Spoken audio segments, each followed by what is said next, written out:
I don't believe that I'm here telling you this story right now by any kind of coincidence. I believe that I've been spared from death many times to tell you this story and many other stories. When I was younger, I'm 49 years old now. When I was younger, I was in LA, Hollywood, for many years. And I had, at one point in my life, a demon try to overtake me. Now, at the time, I had no idea what spirituality was. I had no idea what spiritual warfare meant. I didn't know that such a thing existed, so I was ignorant to that, and that spiritual warfare therefore felt like a heavy burden, something that I was carrying. Because when you can't recognize it and you have to deal with everything that is evil going on around you, there's no explanation for that. It's difficult. And at the time, I had been in Hollywood many years. Like I said, I lived there for 20 years, and I was young. I was probably 23 years old. I'd been having success in Hollywood. I was in a couple of TV shows.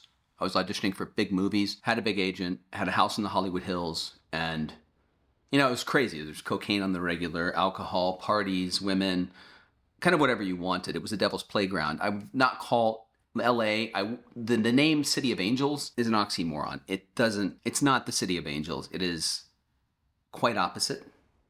It is the city of demonic, depraved behavior. But it's veiled, it's masked in beauty. It's gorgeous.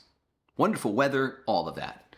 You all know, you've seen the pictures if you don't live in LA. You know what Hollywood looks like. They make it out to be beautiful. It's really not.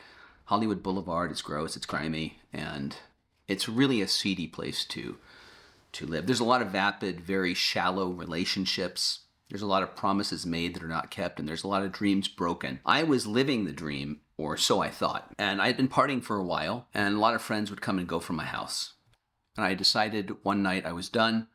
I wanted everybody to leave. I was over the whole party situation for a minute, and I asked them to leave, and I ended up wanting to just sleep that night. I didn't want to deal with anything at all. I had pushed away a few big opportunities in Hollywood because I wanted to save my morality.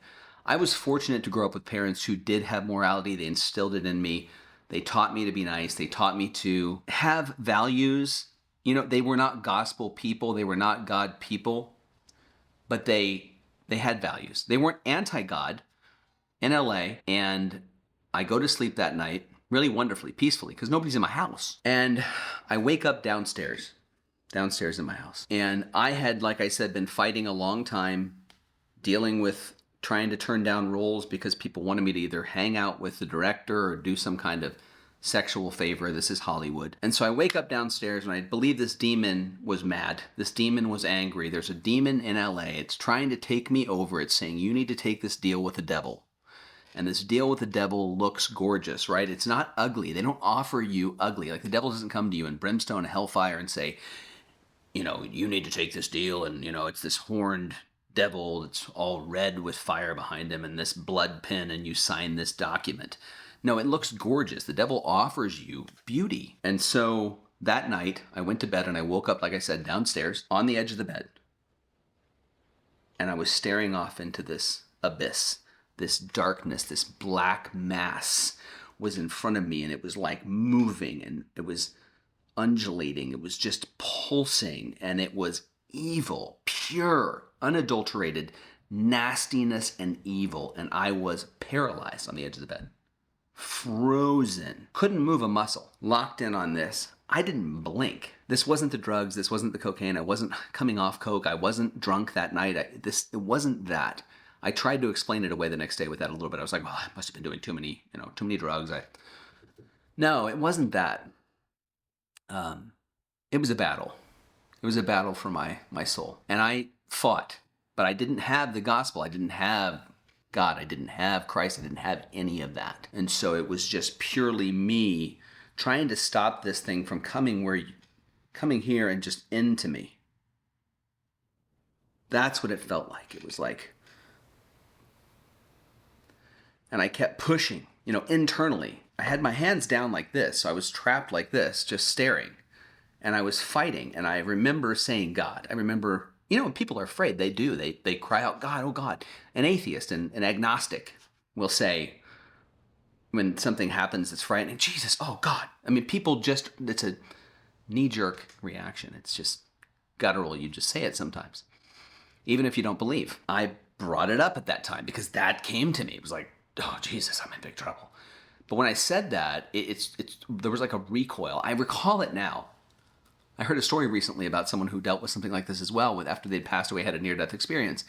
Well, this happened to me. So this demon recoiled just a bit. And I believe that's what saved me, was just me saying, God, help me,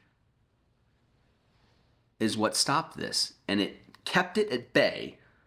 And I kid you not, for a couple of hours. I dealt with this for a couple of hours.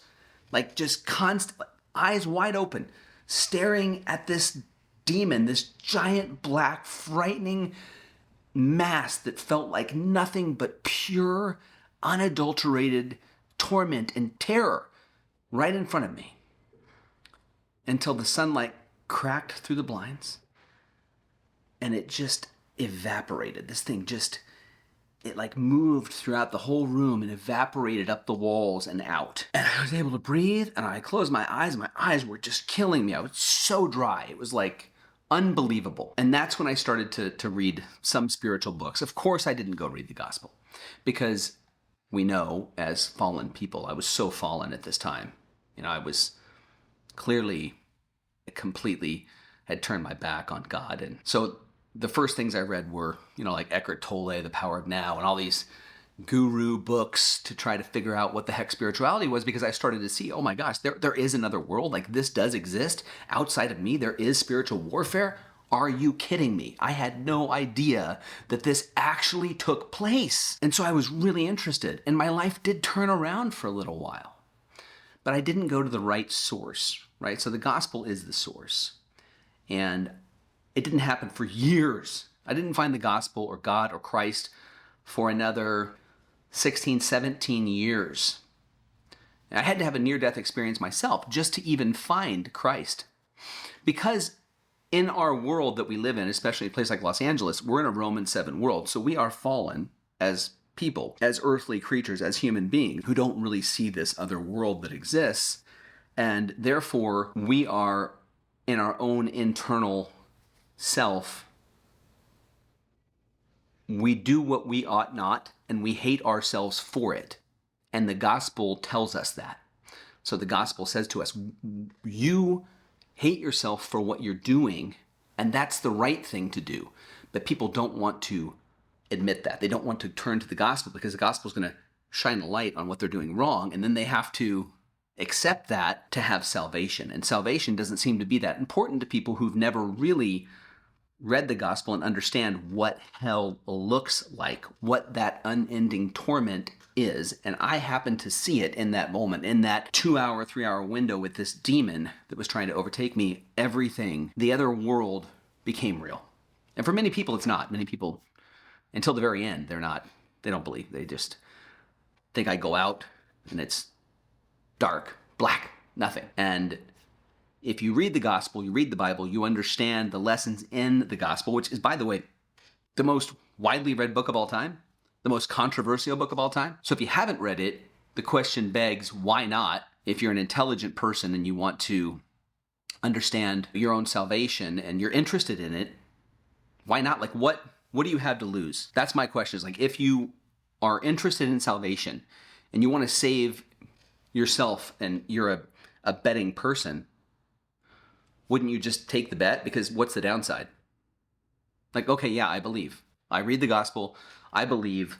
At least I make an attempt. What would be the downside? That was always my question in the end there when I started getting into it.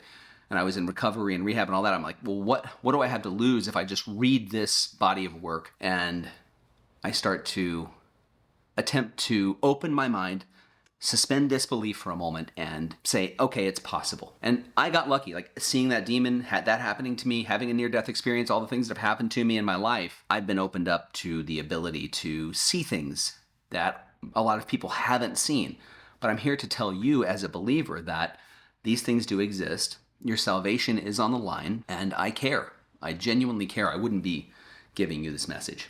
I wouldn't be saying this. Your own earthly self is going to repel reading the gospel.